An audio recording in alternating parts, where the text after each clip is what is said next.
محشر کے میدان میں ایک آدمی کی ایک نیکی کم پڑ جائے گی، تو اللہ تعالیٰ فرمائیں گے ایک نیکی لیا تجھے معاف کر دوں گا۔ وہ کہے گا چلو ایک نیکی تو ملی جائے گی، تو اپنی اماں سے بات کرے گا، اماں ایک نیکی تو دے۔ وہ کہے گی توبہ توبہ میں کتھوں دے ہوں، میں تو آپ بڑی لوڑ ہے۔ تو پھر وہ کہے گا چلو ابا ایک نیکی دے دے۔ ابا کہے گا پترا کہیں ہور نال گل کر، میں نے آپ آج بڑی لوڑ ہے۔ تو بیوی سے بات کرے گا، بچوں سے بات کرے گا، سب منکر ہو جائیں گے۔ کہے گا ہائے ایک نیکی سے مار کھا گیا۔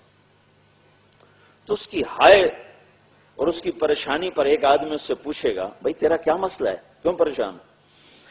کہے گا بھائی ایک نیکی کھٹ گئی، ایک نیکی گھٹ گئی، اس کی وجہ سے اب میرے لیے جہنم ہے، کوئی دینے کو تیار نہیں۔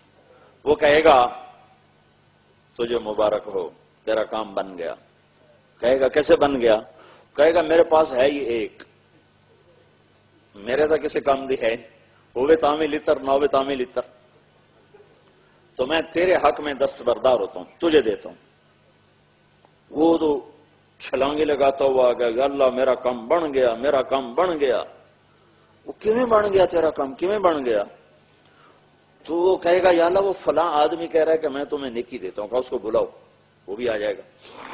تو اللہ تعالیٰ اس سے فرمائیں گے تم اس کو نیکی دیتے ہو؟ کہا جی دیتا ہوں۔ کیوں دیتے ہو؟ آج تو ماں نہیں دیتی۔